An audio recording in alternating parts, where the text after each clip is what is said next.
Hiya, and welcome back to Far Beyond the World. The game that teaches us that,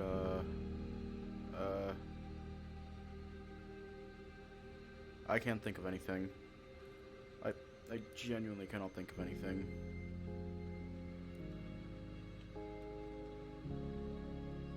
Let's just hope that this doesn't fail because,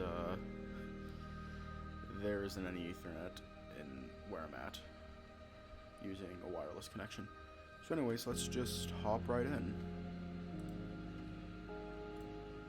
Nope, wrong. Damn it.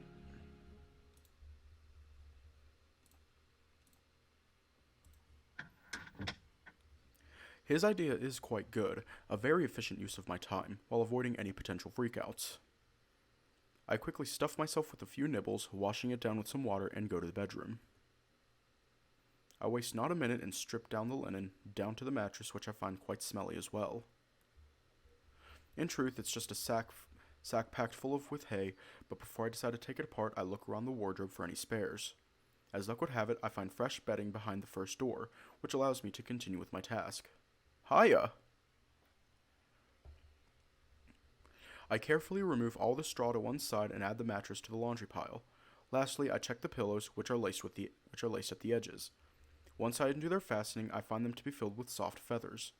Again, since there are spares in the wardrobe, I do exactly the same with the mattress. When the laundry heap is complete, I decide to fix the bedding before the draft blows the house full of straws and feathers. Stuffing everything back into the fresh duvets takes quite some time, but after an hour or so, the bed is back to how it should be. I feel quite proud and accomplished. I am a good ward.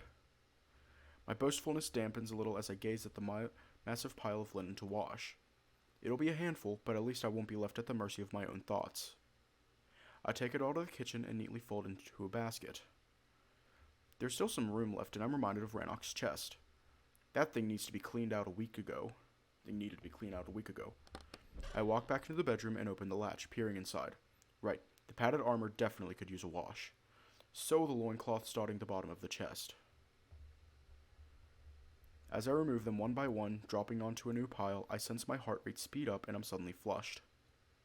His smell, his musk, it's so intoxicating, and I'm immediately drawn back to that forceful kiss. His lips pushing against mine, his breath, his scent, his crushing weight. Before I know it, I'm already...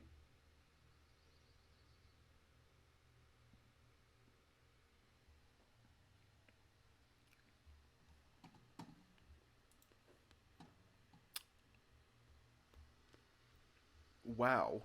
Just... Wow.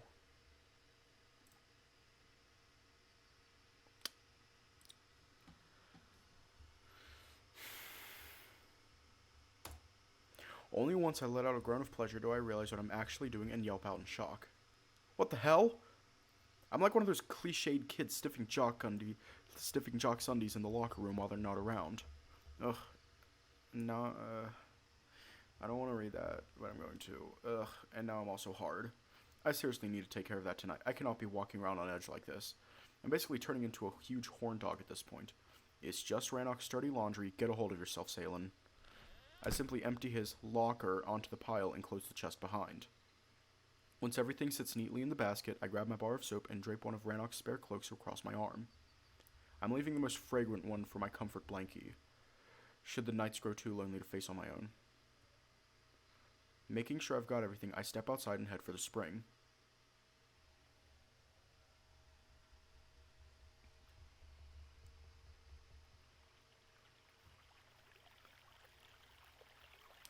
The day enters its late afternoon hours, judging by the low-hanging sun in the western sky.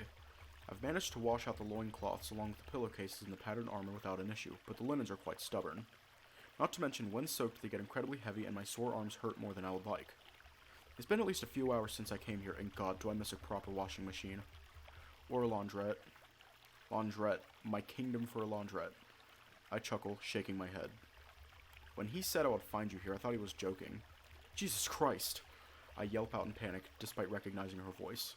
Who? Who? Never mind. I mumble, rushing after the linen I dropped before it gets washed away. You scared the crap out of me. You move like a ghost. I finally exhale, trying to calm my startled heart. I take great pride in that. Not funny.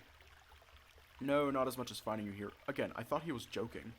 I mean, he did suggest it as a joke, but might as well do some proper work while I'm alone and idle. I shrug, kneeling back in my spot and proceed to soap up the cloth. That's a spirit. She nods in approval and kneels beside me. What were you saying back then? Huh? Oh, it was just a joke. I wave my hand at her. In your native tongue? Wait, you didn't understand it? Not a language I've ever heard. That comment throws me off, but then I just flush my brows. I suppose a laundrette is quite an obscure word. What does it mean? Oh boy, here comes the ticket situation. It's a place filled with washing machines. Washing machines? Maybe you are mad. She rolls her eyes and laughs mockingly. What? Why? Once I see the look on her muzzle, I realize you're most likely unfamiliar with the idea of home appliances. This is all you need for washing. She points at her arms and reaches out for one open end of the linen. Allow me to lend you a paw. She takes hold of the cloth and moves it over onto one of the smooth stones. She reaches for the soap, and I pass it to her, watching as she glides it across the now straightened surface. See? This makes it easier, and you get the soap into the fabric more evenly. Huh, thanks. I mumble in gratitude, trying to mimic her method. She helps out by taking care of the remaining bedding, and we work for a while in silence, passing the soap back and forth.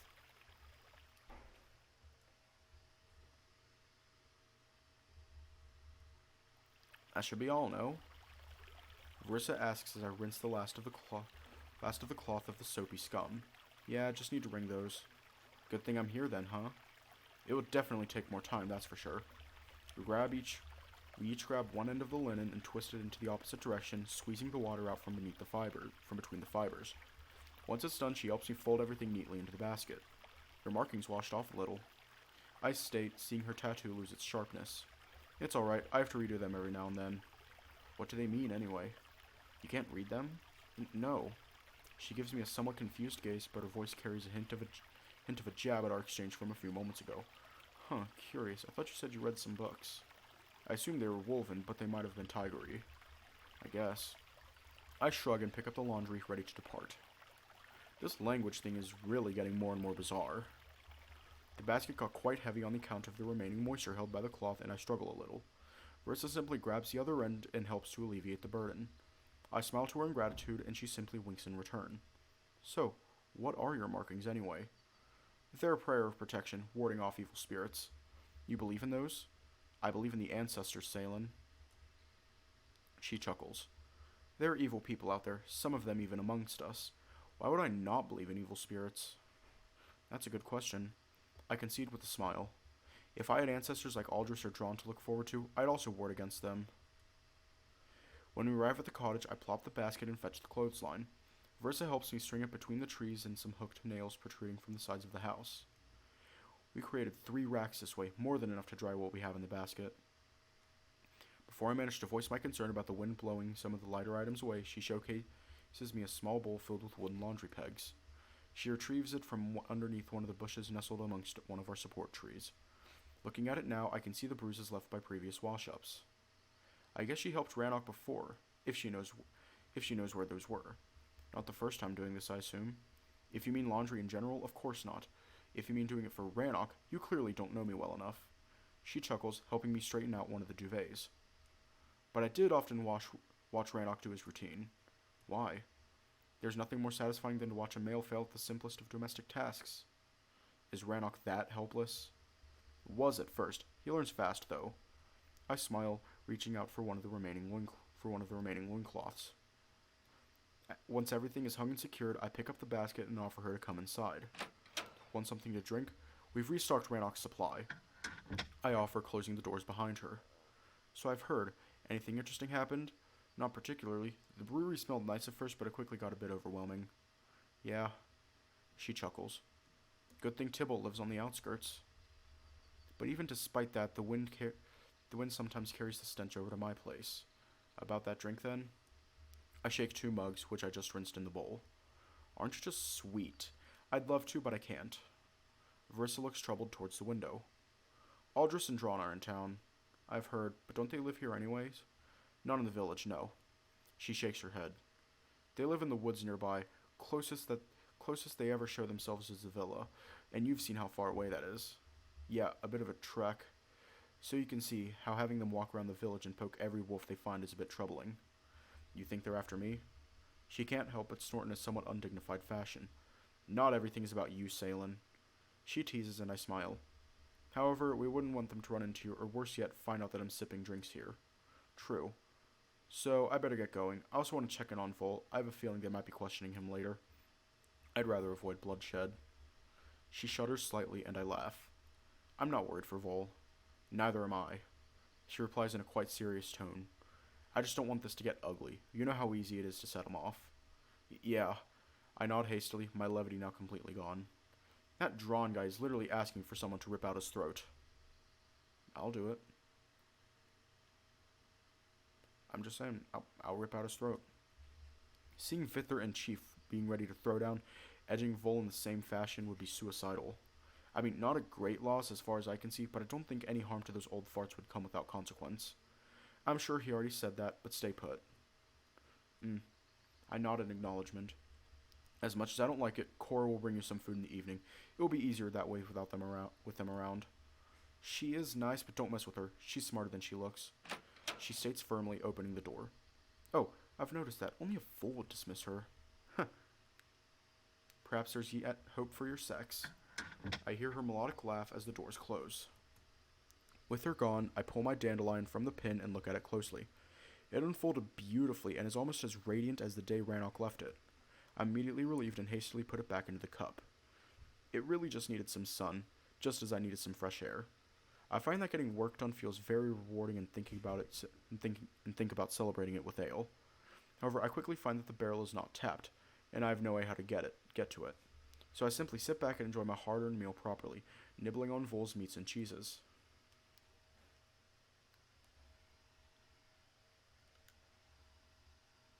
I spent the remainder of the day washing up the dirty dishes and cleaning up the house some more. There wasn't much work left, so I had a long, dreary chunk when all I could do was worry about the elders. If they really show their faces rarely, why now? Does it have anything to do with Ranoc? Or me?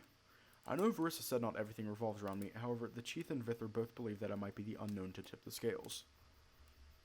In all fairness, I wouldn't like to be on the scales to begin with, but such is life. How crazy things got since I woke up, that little amnesiac bundle of anxiety, angst, and despair. My memory didn't get any better, but boy did shit get complicated fast. I wouldn't mind trading places with that little wimp. However, I'd have to relive this whole thing all over again. I grimaced, rubbing my fake dressing. In truth, between each wash-up, I saw the scar fade further and further away until it's just a barely visible scrape now. I cast my troubled gaze at the barrel. Fuck, I could really use that ale. I'm not going to drink moonshine on my own. That's just sad and most likely would give the voices something to bitch about. I've been doing fine so far, despite running out of errands. I'm not going to sabotage myself like that, and should they become more persistent, I might secretly copy Varissa's markings and see if that will help. Ooh, you don't like that idea, do you? I can sense it. Both of us can play this game. It would be an interesting experiment, that's for sure, and it could provide me with more proof that I have to confront them about my slight unhingement. A knock stirs me to the here and now, and I'm reminded of my evening food delivery. I straighten up my dress and approach the doors, opening them with a polite smile. Just as expected, Cora enters the house with a deliciously aromatic pie in her paws. Damn, my mouth waters at the smell of what I assume is meat and rich gravy. Hello, pet. How are you holding up? Her usually melodic voice sounds rather aggravated. Sorry about running so late. I was held up by an interrogation. She continues to talk as if I was one of them, until she simply blinks in self-realization. Oh, I know. Again, as her custom by now, she pantomimes a shaky, elderly person with a walking stick and then proceeds to yap with her hands. I can't contain a chuckle. She's spot on with those. She'd be a freaking pro at charades. You get it? I bet you've had your own share. You have no idea, sister. Without asking, and of her own accord, she fetches a plate and a knife and starting to cut into the pie. They've been asking all sorts of stupid questions like, did I notice anything odd about Ranoc? Or have I seen any unusual spending on his part, as if it was any of my damned business? What's odd is that fat lump of flesh in a cape tailing Aldris like her damned shadow. Are they even a thing? Ew. She sounds quite rattled, clearly offended by the whole situation, and seems more like venting rather than talking to me. Not gonna lie, I don't feel happy about them conducting some sort of inquest. I was right, they're trying to find dirt on my wolf. Anyway, I know Ranoc most likely did buy some things for you. I mean, who wouldn't? She shrugs. Not all of us can watch wards shamble about in tatters, half starved to death. Bally cheek. She pauses her task, barely containing a growl. It's his damned money. If he were to drape you in pure gold, that would be within his right. She even asked me about the pie, if all the food is accounted for. The nerve. Cora resumes her task and places a sizable slice onto my plate. It's my food. I paid for it. What business is it of hers? Ooh, I told that vile woman that if I'll like I'll stuff you full of pheasants and grouse. She's nearly shaking and place a hand on her shoulders. I'm sorry, I'm babbling. I know you can't understand, but just had to get this off my chest. Her saddened gaze trails back to her general direction of the village. I wouldn't be able to deal with the feast otherwise, not with them present and with Ranoc gone. She frowns, looking at me with genuine worry. I can wholeheartedly understand that sentiment. Perhaps I didn't handle them well, but they get so nosy. And they clearly were trying to find some hook to use against Ranoc. I feel quite taken by her remorseful sigh and tap her shoulder encouragingly. If there's a wolf worth a damn around here, it's definitely him. No argument from me. I better get going, otherwise I'll take my tardiness as an excuse to barge in here. God forbid. I hope you'll enjoy it, sweetie. She mutters, approaching the door. It's beef with plums and apricots. Sounds even more delightful than it smells. See you later, pet. Her customary farewell sounds very dawn-shrouded, and I wave at her with genuine worry. Damn. Things are much more serious than I expected. Despite the extremely appealing meal, my appetite is quite gone. So the elders were interviewing everyone. Perhaps wearing this dress wasn't a good idea after all. But what else was I supposed to do? Go dressed up as Mowgli? That or sexy hobbit. As the hours go by, my tortured thoughts began going in circles, and I simply dig into the pie before it grows completely cold. The meal lifts my spirits somewhat, and I enjoy the deliciously hearty gravy and succulent meat accompanied by some juicy prunes. But at the end of the day, it's just that. A meal. It won't solve any of the problems we face. Cora is my spirit animal. She's my spirit animal. The amount of work done today, along with the full belly, quickly send me into a daze, and I decide to wash up and head to bed. I leave the fire burning, as well as Ranoc's scented cloak to give myself some comfort while I drift off into hopefully undisturbed sleep. Once I'm snuggled comfortably in bed, I simply close my eyes and take deep inhales from my blankie. The scent of my wolf sends a pleasant chill down my spine, and I reminisce of the few times we shared this bed. I miss him terribly, but the longer I linger on him, the more and more my mind drifts to that kiss. I can almost feel his steamy breath against my skin, his hard groin pressing against mine, as his tongue explores my mouth in a passionate kiss. My breathing speeds up and...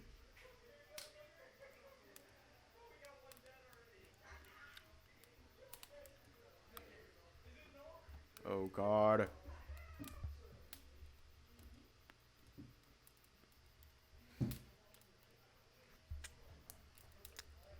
Ugh.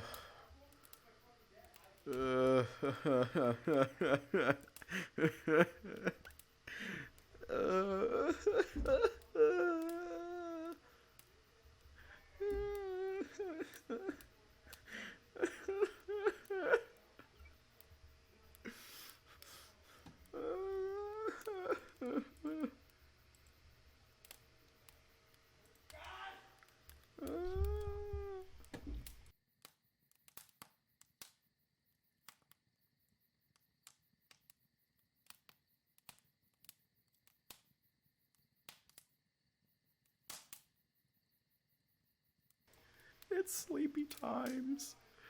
It's sleepy times.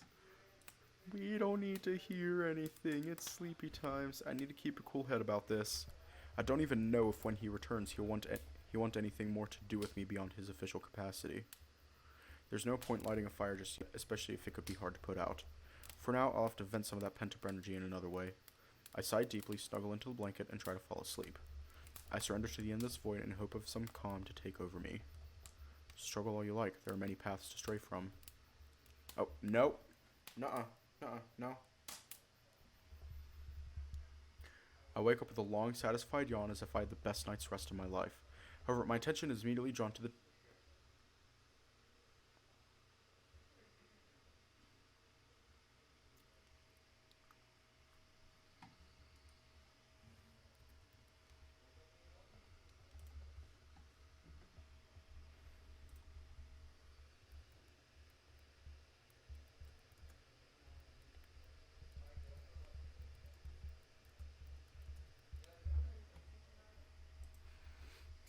God damn it, Kalen, you had one job.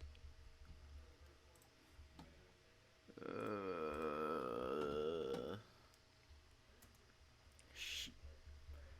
Oh shit. Thank goodness for the loincloth, otherwise I'd ruin the fresh linen.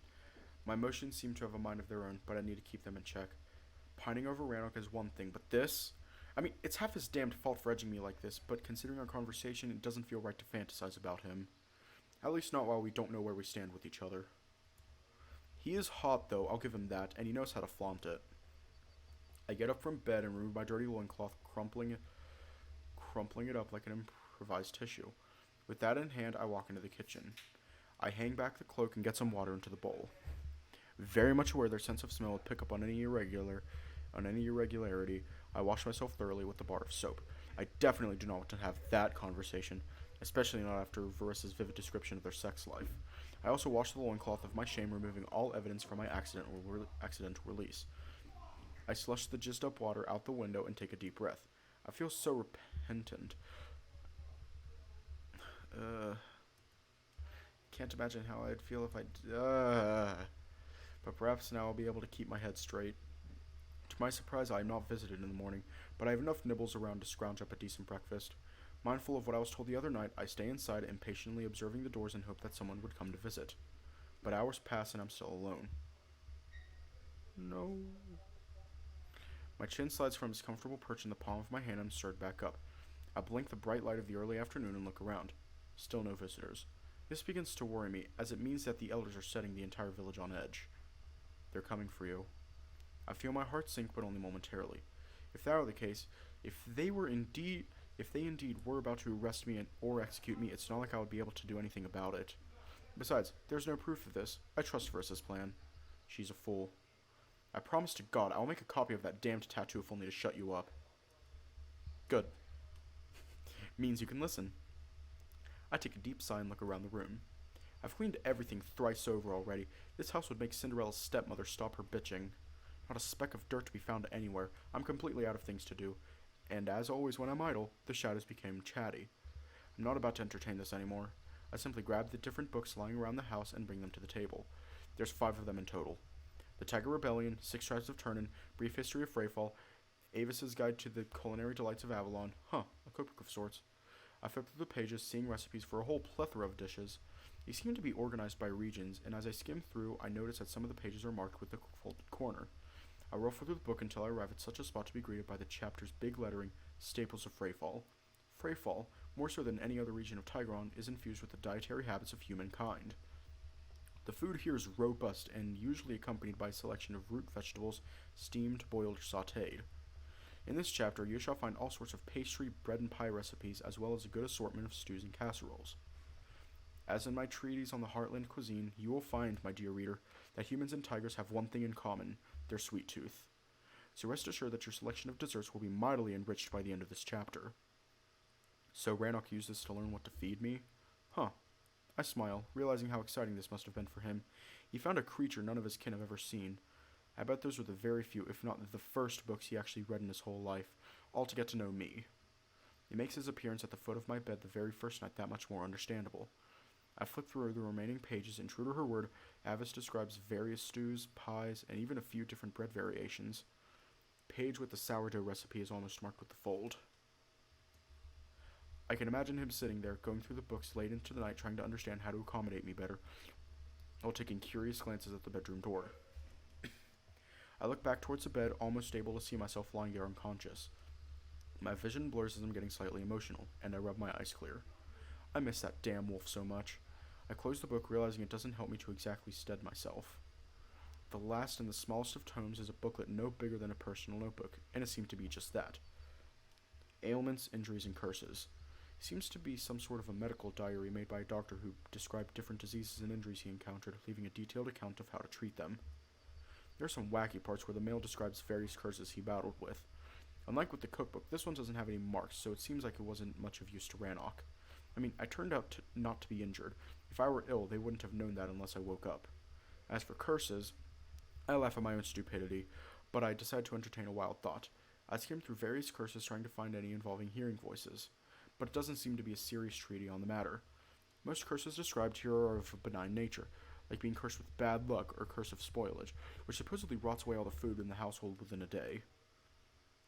Witchy, hacky nonsense. I toss the tome aside, pretty much losing my interest in it. So much for killing time. I dart my eyes back to the 6 tribes of Turnin and decide to give it another skim. Not much of newfound information, apart from the last page.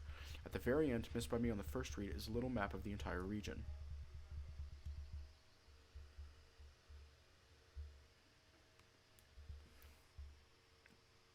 I gaze at it curiously, seeing different tribes noted on the parchment with their main settlements marked with the circled point.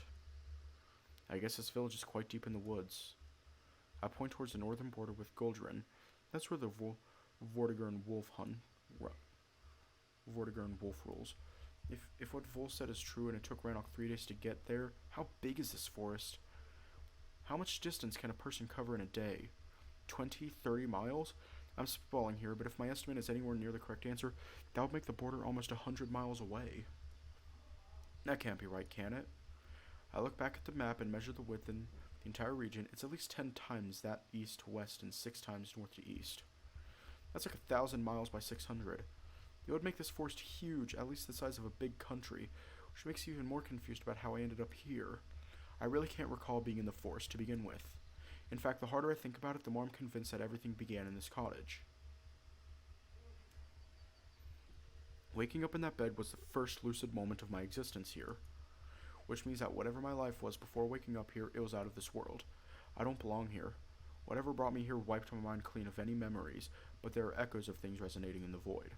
I can feel it with every fiber of my being. Just as before, the very idea of it filled me with dread. This time around, I feel rather encouraged by the concept. This feels like an adventure very few are given a chance to undertake, and the choice being made for me, all I can really do is revel in it. It does leave only one question. Why me? What's so special about me? Nothing. You are nothing. It takes one to know one. I mean, it is rich coming from an ephemeral whisper. At this moment, you're basically a cosmic fart. You even linger around like one. You don't like that, do you? I can sense its anger at being dismissed so easily. 2 of us can play this game. You're just a pawn. And you're meant to be the player? I mean, manipulating my emotions might have worked if you were a tiny bit more subtle with it. But now I know there's something wrong with me. I know you're there, whoever you are. I mean, I might be just mad, but considering I'd rather stay on the hopeful side of things, I'll go along with you being real. Which means I'm possessed. I shrug. Normally, I would probably freak out at such a realization, but considering I've woken up to a bunch of werewolves, got stabbed, and now at best faced with the threat of war and an execution at worst, condescending whispers are somewhat low on my list of worries. Damn. I guess Full might have been right about that blood ritual. Whoever was scurrying about these woods in the dead of night was up to no good. I'm just wondering if I was the means or the ends. Once Ranoc returns, I'll have to get this properly discussed with the group. Yeah. I move my hand dismissively. Save it for someone who cares, buddy. I'm seriously done with you for now.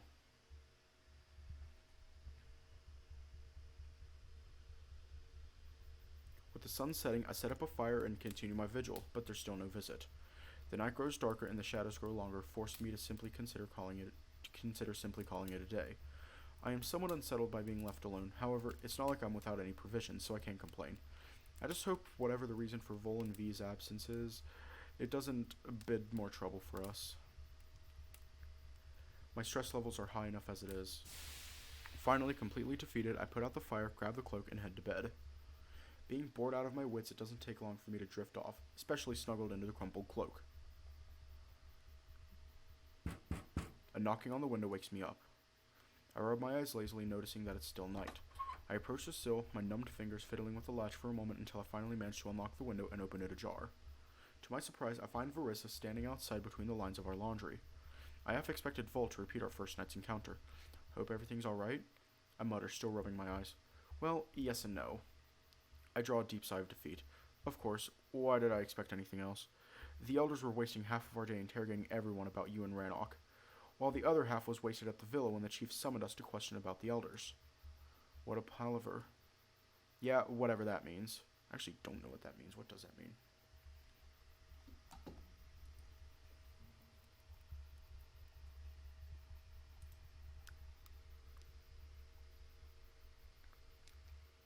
An unnecessary, elaborate, or complex procedure. So that's why you were away today? Yes, sorry about that. Both me and Vol were held up, and I didn't want to endanger Cora further. Endanger her? I blinked, slightly confused. Didn't she tell you that she also was interrogated, mainly about the food and who's paying for it? Oh yeah, she did mention that. Well, Vither didn't like it one bit, so he forbade Cora from getting involved with you. Damn. I mumble, saddened by the news. I mean, he's doing what any father would do. He's trying to protect her. I'm glad you chose to see it that way. Speaking of, she slides a fragrant linen parcel onto the sill, and as I unfurl it, I find a quiche and a collection of fruit pastries. Is this from Vither, then? Nope, he's still at the villa. Then there's only one other person that could have made those. I stayed plainly, watching her smile. So much for not getting involved with me, eh? I chuckled, pulling off a piece of the quiche and stuffing it into my mouth. I'm not starved or anything, but I was going on throughout the day on just the nibbles. Cora's quite independent, and she took a liking to you. The feeling's mutual. I smile, enjoying the deliciously moist quiche. This little gift immediately lifts my mood, but I see there's more to come as Varissa's practically beaming with a very impatient smirk. What? I've got some good news for you. Oh, I could use some. Ranoc's coming back. I stopped, gaping at her in disbelief. How do you know? We heard it over the howl. The howl? The howl, or... I know, it's a bit confusing. She brushes it off with a chuckle. Our actual howls convey short messages, and they can be heard over quite some distance, especially out in the open. Yeah, Ranoc said something to that effect. I see her smirk intensify. Oh, he did more than just say it, didn't he? She lets the question hang for a moment. Quite a lot of us could hear his little demonstration. I blushed slightly, reminded of our evening together. Yeah, I might have pushed him into it. Anyway, one of the outer sentries passed on a howl he overheard. Ranoc's just a day away. He should be here around tomorrow evening. I cover my lips and jump up with joy, like a little kid who just had his wish granted. Oh God, yes! I exclaimed, causing the female to shush me. Sorry, I was so worried. I try to control the waterworks as my eyes begin to gloss. It's fine, just be happy, but quietly. So, did he find the missing packs? Well, he only found one of them. What about the other? That's the mystery we'll have to solve tomorrow. Her voice slightly wavers. But the silver lining is that Regar's pack is all accounted for, and considering their pace, it seems none of them are seriously injured. Yeah, that is a relief. Suck it, you fucking liar. Anyway, tomorrow's going to be quite busy. There's a lot of preparation to do. The chief wants to throw a proper feast to welcome the pack, but... She pauses, giving me a surprisingly comforting smile. Since you're Ranoc's ward, your place will be at his side at the table, won't it? My expression lightens at her excited tone. I'm looking forward to that. Is there anything I can do to help? Not particularly, no. Am I under house arrest, then? I suppose not? She sounds hesitant. Aldris and Dran did their digging, so they're most likely out of our hair for a while. If you have some errands to run, feel free, just, Yeah, don't cuddle up to every wolf I meet. I laugh out. He can be taught. She jokes and is about to depart when a thought strikes me. Varissa? Yes? I actually have a favor to ask of you.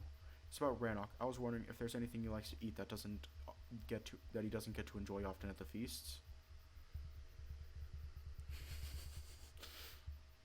Cheeky devil. She smiles, giving me one of her telling gazes.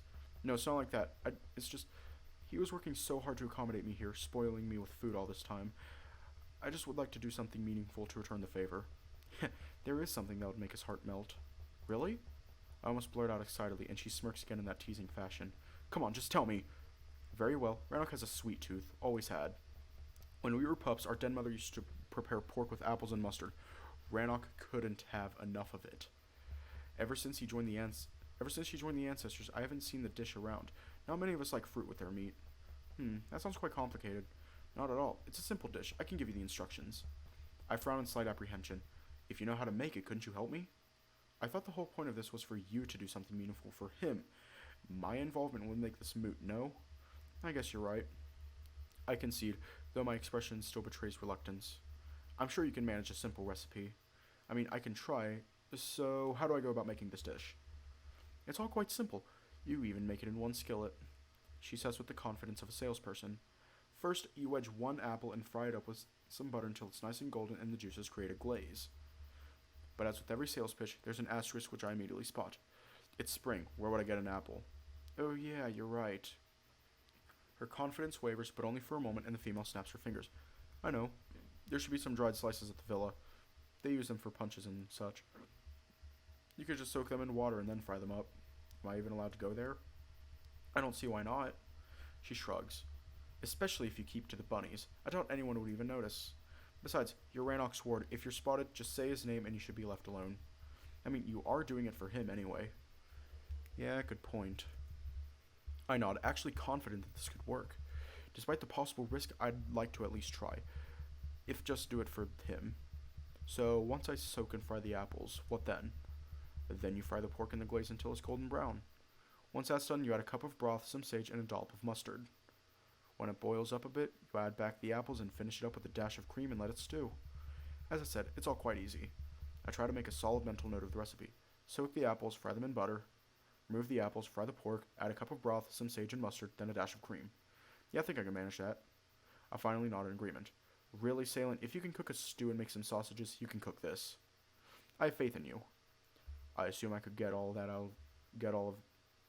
at the villa? Yeah, they cook meat every day there, so there's always some broth around. Okay, thanks for your help.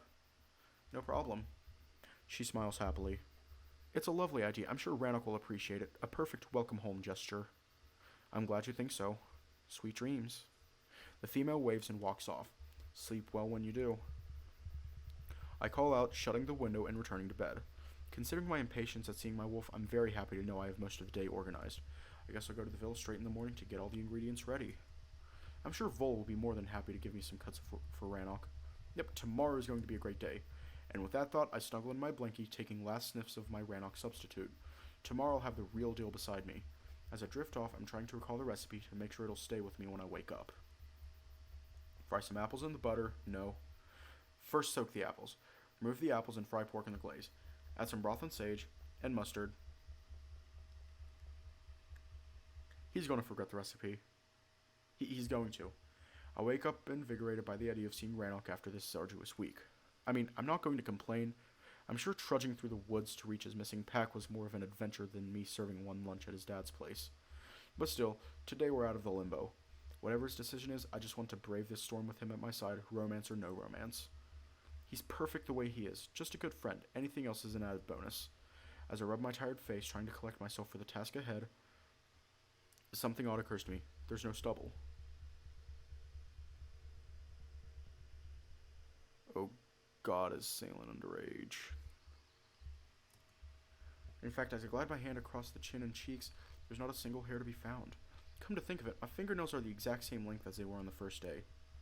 But it's been nearly 2 weeks. Surely I would have grown both the beard and the nails. It almost feels as if I'm not aging here, like a freaking elf. I chuckle it off, getting up to my feet. If within a month my hair will remain the same length, I'll have my confirmation. I don't suppose any of the wolves would find this remotely of interest. 1, they're not familiar with humans, and 2, they're covered with fur head to toe. Good luck explaining facial hair, but at least I now know that there's definitely something wrong with me. Whispers, accelerated hearing, multilingual abilities, and now this. At this point, I'm hardly surprised by anything. Perhaps it's not the best reaction to a possibility that one somehow drank from the fountain of youth, but considering the wacky hijinks happening so far, I'd rather limit the number of abnormalities I have to focus on. Either way, today's about Ranoc, not about my possible superpowers. I rush to the kitchen and notice that, just as he predicted, the dandelion doesn't look too jazzy. I wonder if maybe, as before, a bit of sun wouldn't reinvigorate it, at least enough to survive until Ranoc's arrival. Yes, I think I'll take it with me. Once I'm washed up and dressed, I secure the flower in my pin, grabbing the basket from my shopping list, and get ready to step outside. Just as I'm about to leave, I remember Vol's advice and decide to take his token with me, just in case. Having no pockets, I simply slide it behind my collar to rest snugly between my skin and the leather strap. My, what a wonderful day. The birds are chirping, the sun is shining, the warm breeze gently caresses my skin through the airy silk. Everything is perfect with the world, just as it should be on such a joyous day. With a happy gait, I march onto the path and head towards the village, merrily bopping the basket from side to side. As I do so, I begin to chuckle, realizing that my white dress and blue shawl are very much akin to Dorothy's outfit, so I decided to do her skip. 1, 2, shuffle, 1, 2, shuffle, and... the wonderful Wizard of Oz. I hear he is whiz, if ever a whiz there was. If ever a whiz there was, the Wizard of Oz is one because of...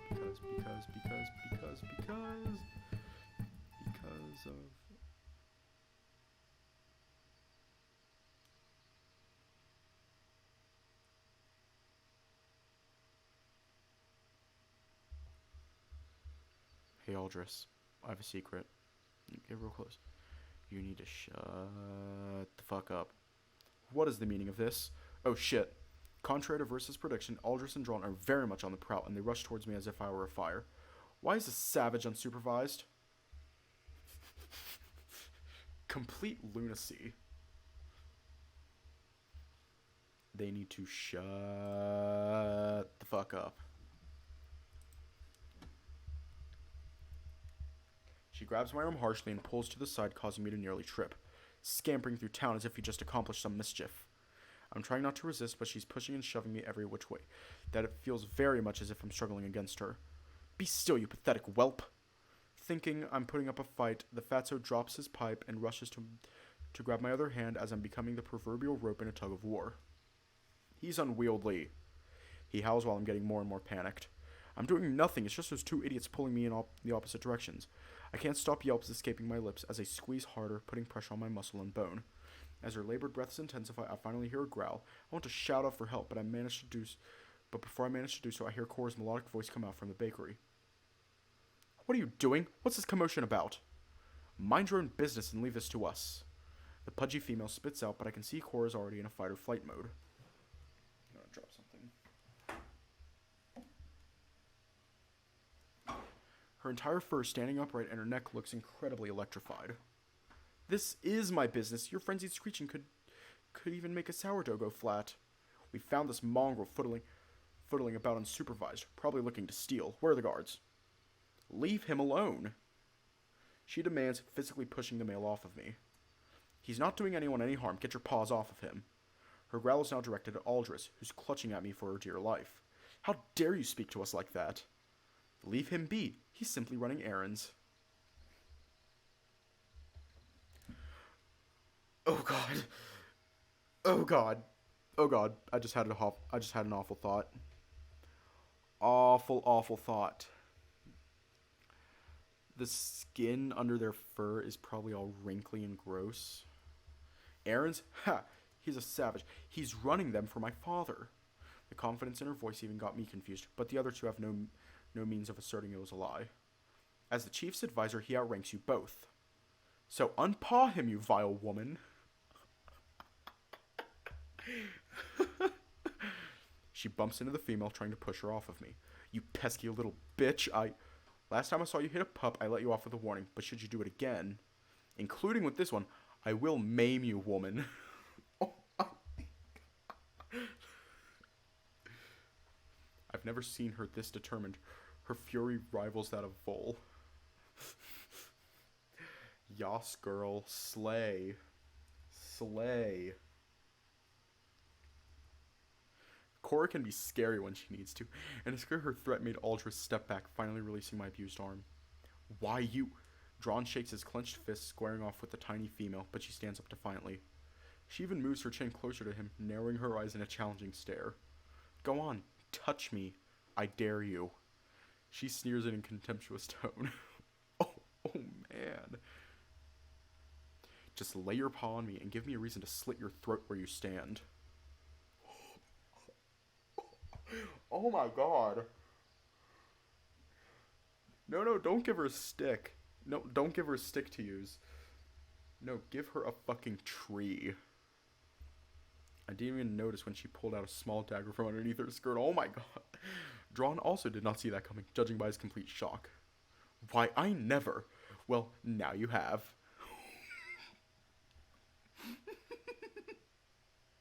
Oh my god. Cora mocks him and sweeps her arm around me in a protective gesture. I feel both petrified by those old lunatics and entirely taken by her defiance. Mark my word, Missy, I can make your life extremely difficult. It's not like you've been making it easy thus far. She scoffs, looking to me with a weak smile. Come, pet. We haven't finished. Well, I have. She is not playing. Listen here, you impudent. What is going on here?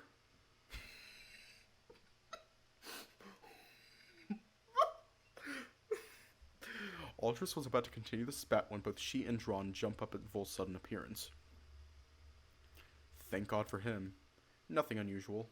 Cora rolls her eyes, still very much tightly embracing me, drawing Vol's attention to my abused arms. I caught this old hag dragging another youngling across the street. How dare you? He's bruised. He states with a voice completely devoid of any humor, and then his empty gaze lands on the old-timers. Don't you have your own work to attend to? I do, but I've closed down the shop. It's not every day there's a troop of clowns in town. Both of the old wolves nearly choke on the remark, taking deep, aggravated huffs of air. You think your moonstone protects you, boy? Batman. You alright, Piglet? I'm talking to you. But Vol is very much intent on ignoring him, taking a gentle hold of my arm and inspecting it carefully. It's slightly bruised with purplish imprints where their paws held me. He closes his eyes, taking a deep sigh, and then turns idly towards Dran. The male is slightly startled, but Vol doesn't move or even says anything. He just glares at the old male. Wait, what's this? Aldris draws our collective attention as she kneels next to me and picks up something shiny from the ground. Aha! I knew he was stealing! She exclaims in satisfaction, waving a silver coin in front of Vol's muzzle. It's your token! Where did you get it, you little thief? Dran tries to rush me, but Vol blocks him with his extended paw. Most likely when you took him to the butchery, he ransacked it. Thief! He's not a thief. Vol utters quietly. He's oddly calm and it unsettles me.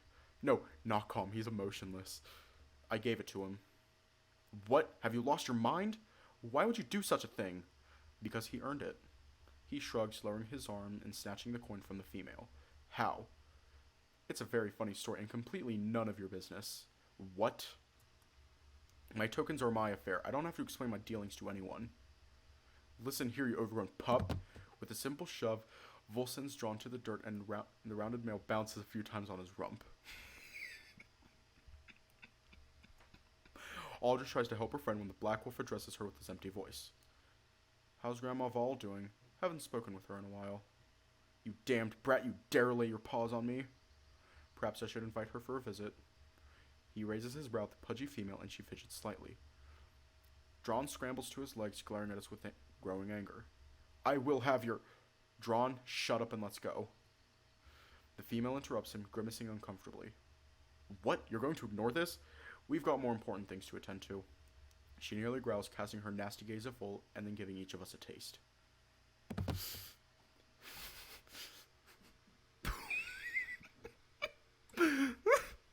Hold on. What does Grandma Vol look like? Is there a Grandma Vol in the files? I hope there is, because, I love Enel, and if she's anything like Enel, then it's going to be amazing.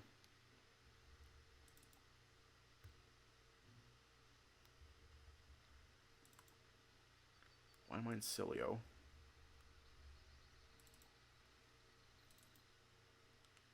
Yo, I really need to figure out this network shit. I really need to figure it out. Aw. There's nothing there. That gives me depression. As she leaves, Dran decided to slam his shoulder into the Black Wolf, but instead of achieving his desired effect, he bounces back like a bumper car, causing me to snort. How is this lunatic still alive? First he starts with Vither, now Vol. Plenty of eyes about. This will become a talking point of the next few feasts. Better let's get off the road. Vol murmurs, locking his red irises with me. Cora leads us into the bakery, and before I can admire their cozy domicile, Vol grabs my arm sternly and snarls at me. What the fuck, Piglet? You were supposed to say put. I almost blurted out a protest when Cora does it for me. He was just walking down the road. How more put could he possibly be? As much as it would take to keep those two out of our hair. For them, the only acceptable otherkin being put is in a box 6 feet under. She sneers in annoyance, starting a reluctant laugh from the black male. His gaze softens, and he darts his eyes between the rattled female and me. You two okay? As okay as one can be. She mutters through her clenched teeth and finally lets out a long sigh of relief. Sorry, thanks, Vol. She places her paw on his shoulder, causing the male's tail to give a flick. I don't know what would have happened if you didn't intervene. Don't worry. He tries to act it cool. It's good I have a clear view of this street, eh? What did they want with him? I don't know. I was just making dough when I heard the shouting, and here they were abusing him. He croons, rubbing the top of his head. He's clearly troubled. Things are going to get interesting once Ranoc is back. I doubt those will disappear before tonight. The wolf nods towards the purple spots on both of my arms. Ugh, fucking shit show. Here, you lost it. He presents me with his coin and a take with slight embarrassment. He understands us, doesn't he? What? She catches us by surprise and we both give her a startled look. I'm not dumb, Vol. I've seen you and Varissa interact with him in ways you never did with any of the bunnies. I almost went to facepalm, but instead I simply exchanged an inquisitive gaze with Vol. I'm not going to betray you. You cannot tell anyone. The Black Wolf states plainly, to which he takes clear offense. Of course! Not even your father. Do I look stupid? She scoffs. I don't tell him anything. He's a chatty drunk. Good, because Ranoc's life hinges on this remaining a secret. If you wish for any future with him, I have my own mind and heart, thank you very much, and so does Ranoc. She brushes him off. If he sticks his neck out for the human, so shall I. Fuck, I hate this. Vol grumbles in annoyance, pacing around the room while she comes closer and takes hold of my shoulders. I hope you won't keep my earlier behavior against me. I didn't mean to be patronizing. Not at all. I'm actually relieved I can speak to you freely. I really appreciated everything you've done for me thus far. It was nothing. The female looks a bit uncomfortable, but only for a moment, casting her eyes to Vol, who's still pacing anxiously. My, it is startling to see an otherkin speak as fluently as one of your own, does, isn't it? Cora keeps surprising everyone. Like, oh my god. It's a pleasure to make your acquaintance, pet. She musters a polite smile, but her attention keeps drifting to the pacing male. But we have something far worse to worry about. Those two geezers are not going to be happy about it, especially now since you've intervened. Seeing you involved with the human, they'll start suspecting something. That bridge is already burned. Yo, like, froze for a second.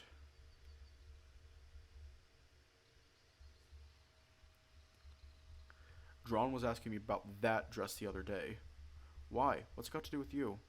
Cora seems thrown off. I bought it. You bought it? She tries to subdue her mocking tone. For Varissa, obviously. Finally, Cora cannot help herself and erupts in laughter. Whatever made you buy her a dress? Between her and me, I'm the one shallow as a puddle, yet you don't see me strutting the town in the latest tigery fashions. It was a miscalculation. I say. She laughs once more. A miscalculation would need some actual thinking process behind it. This was more of a hit and miss. Yes, thank you for your insight. That's exactly why it ended up on Piglet. He waves his paw in my direction and she blinks. Piglet? That would be me. I smile, raising my hand shyly. Why are you calling him that? He's got a name, doesn't he? What's your name, pet? Salen. Lovely. She smiles widely and looks to the Black Wolf. See, wasn't that hard? Ugh. I will call him whatever the fuck I please. I've been taking care of that needy little bitch for nearly 2 weeks now. I don't need schooling from a part-time nanny. I'm not sure if he's insulting her daycare duties or her brief involvement with me. Or both. Knowing Vol, he's doing both, isn't he? Seriously? She crosses her arms in annoyance, but I don't want this dragged out. I place my hand on her shoulder and give her a confident smile. I don't mind, really. We've got more important problems than Vol's personal charm. She snorts my comment and shakes her head. Yes, you're quite right. Since we just told off 2 of the elders, I suggest we disperse. I have the pups to look after, and you got your butchery to run. She nods to Vol when her eyes land on me. I assume that whatever your activity was, it's still very much pending. Yes, I was gathering ingredients for Ranoc. I just don't know if it's a good idea now.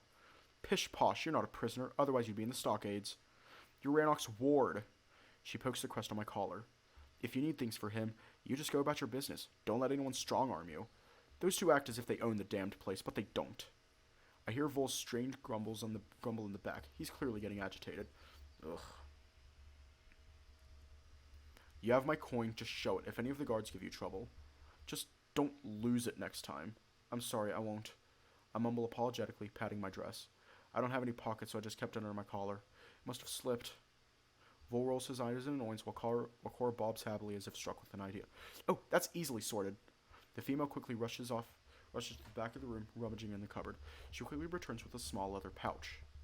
Here you go, love. You can tie it to your belt and use it to store trinkets. I look at the embroidered borders with a simple Celtic knot motif in the middle.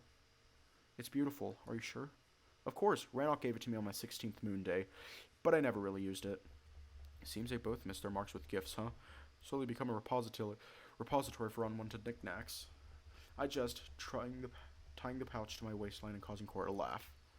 They try, bless them. At the end, it's the thought that counts. He made it himself, you know. Oh? I muttered, depositing Vol's coin into the pouch and looking at it with renewed admiration. It very much seems like a work of a professional craftsman. He'll be glad to see it on you, I'm sure. Yeah, I hope so. My smile slightly wavers as I take a discreet glance towards the street. I feel quite defeated. Ranoc left me for just a week and I've managed to fuck up our little secret without even trying. As nice as Cora is, this wasn't part of the plan. And then there's Tano. As expected, the female picks up on my shift and looks at me with a worried expression. I'm sorry we cannot be of any more help, love. No, I protest. You've been absolutely brilliant. It's just... I sigh, casting my uncomfortable gaze towards the path. Those two and a few others really scared the living soul out of me. This is a wolf's den. You cannot be a sheep here. I raise my brow in surprise, immediately drawn back to Annelle's analogy. We'll make a wolf out of you yet. She corrects my dress and unfurls my shawl, which got tangled in the spat. Right, I'll escort him to the square. Great, because I actually need some meat. Good, so we all know what to do. Cora smiles in agreement and walks behind the counter to her workstation.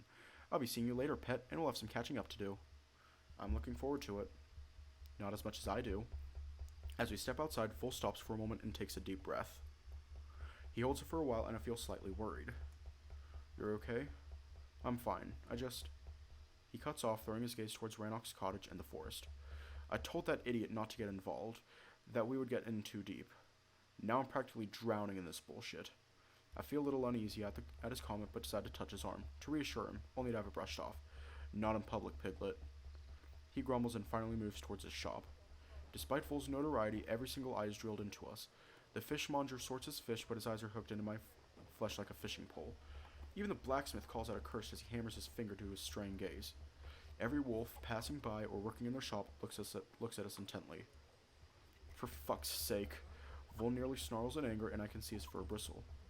Once at the butchery, his paw grabs my neck and he shoves me into the back room. Before I get to say anything, his paws slam on either side as he pins me to the wall. What the fuck were you doing, you idiot? I saw you, skipping through town, almost begging for someone to thrash you. His angered maw snaps in front of me, and his jagged fangs start to affect my heart rate. I was happy to get killed? You're fucking useless, now even Cora knows. I'm sorry, Man up, Piglet. He shakes me hard and shoves me to the floor. This isn't a playground, you're literally fucking with our lives here. My breath speeds up and I begin to hyperventilate. At first I think it's another panic attack brought by his anger, but now I realize I'm not scared. I'm angry. Not even angry, I'm furious. Always a pushover. Fuck off. I shout out, locking my exasperated gaze with his startled eyes. I get up to my feet and look at him, utterly fed up. I was happy because Ranoc's coming back. He's the only person I can trust or rely on in this loony bin. I'm done with being treated like a fucking hostage. I try to shove him, but the wolf doesn't budge even an inch. I cannot wait for the day when I finally get to leave this fucking shithole full of fucking maniacs. I finish my rant, my rattled chest rising and falling in quick succession. But Vol seems unimpressed. You done? I allow myself a few more huffs of air before I exhale in resignation. I am done. With everything.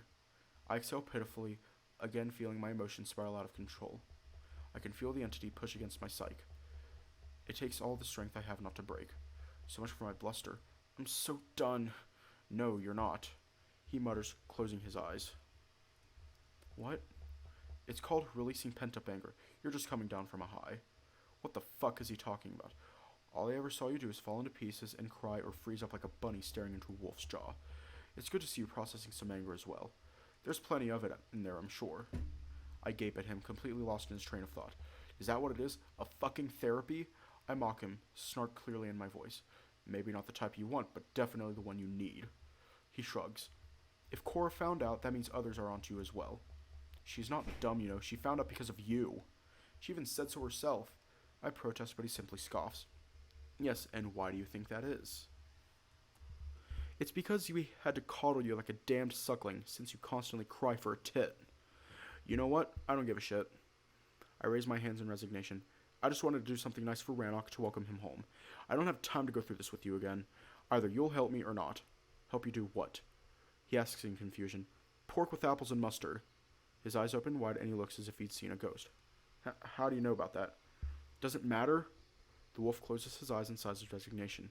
This is rich. I bet Varissa told you. He mutters uncomfortably. How else would you know it's his favorite dish? Why doesn't matter. I really just need the pork vol, I state calmly. I don't want to argue or be lectured or to apologize for something that isn't my fault.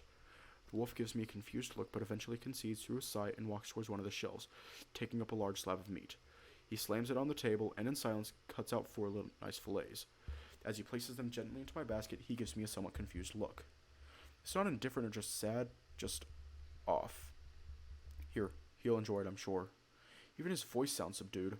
What's going on? Fuck, why do I have to be their emotional support blanket? You're all over the place. I state plainly, stopping him as he was about to leave the shop for the shop front. You're dead emotionless when facing those old pricks, then acting all cool and nice in front of Cora. Then you're tackling me again. What the fuck, Vol? I demand, and I see his ears flop slightly. I didn't want to get involved, but I did, for him. Now everyone gets involved. Everyone fawns over a fucking human. It's like you're some sort of psychedelic drug, making everyone abandon their senses and cry for more. He speaks calmly and slowly, but despite outward calm appearances, I can see he's seething inside. They're just trying to help. They're trying to get killed.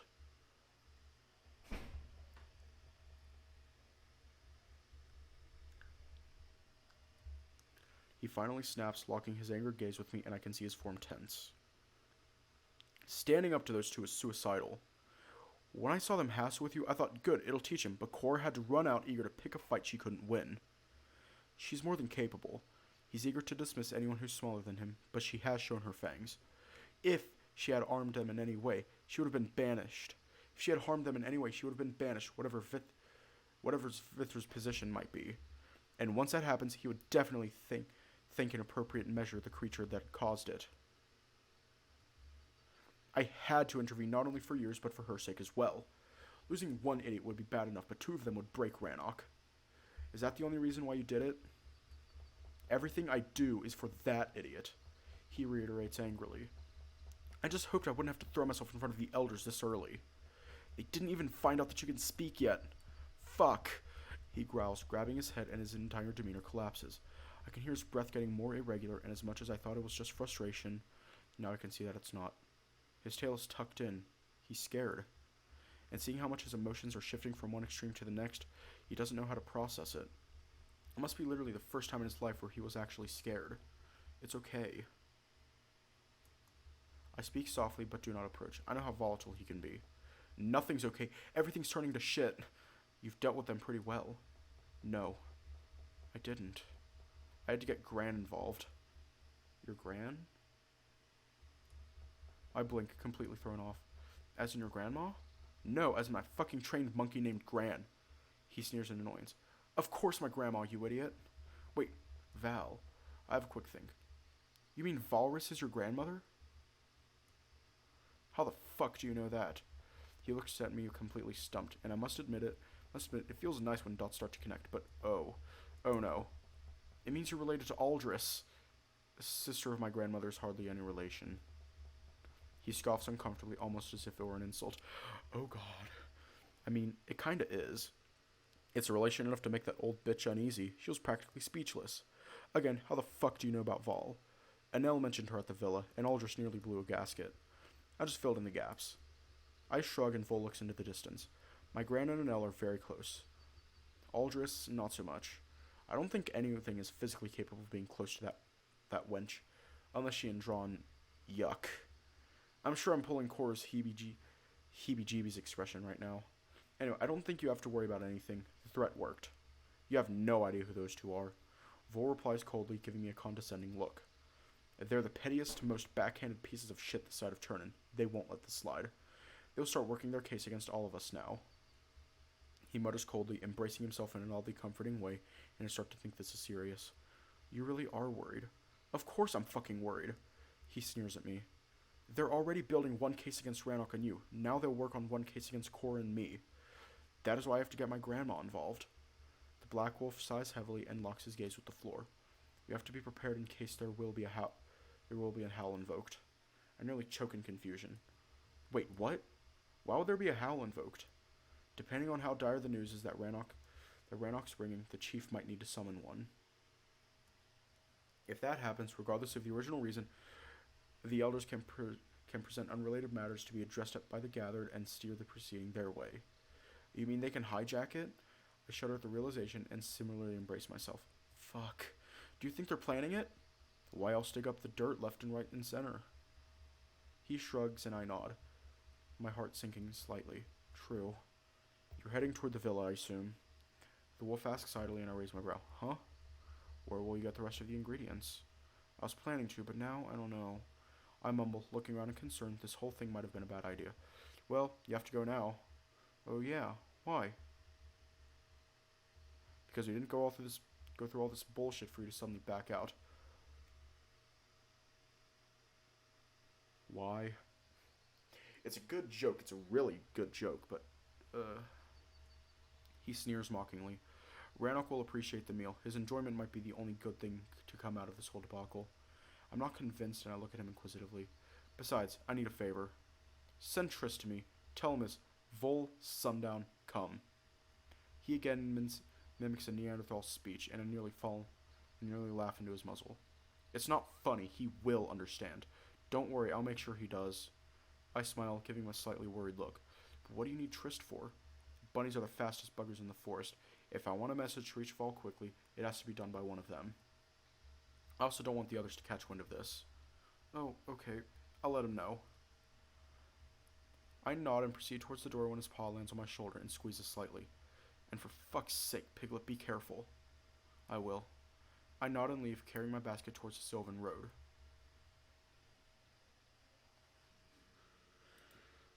We're going to leave off here tonight.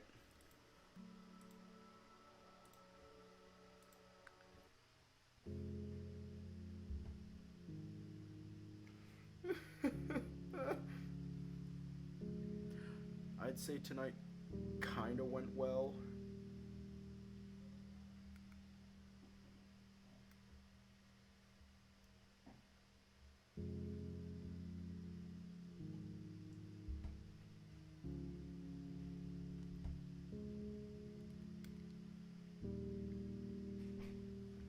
Yeah, I'd say it went well.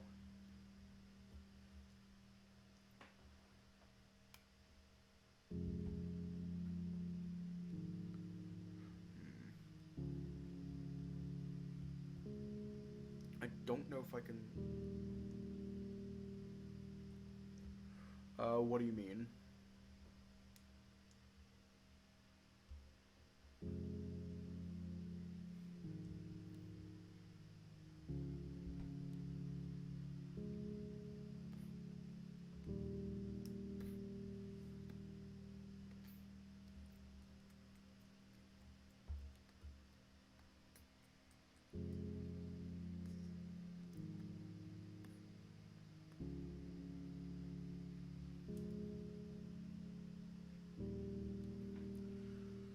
Well, anyways, I'm gonna head off. So, stay safe, have a good night, and I'll see y'all tomorrow.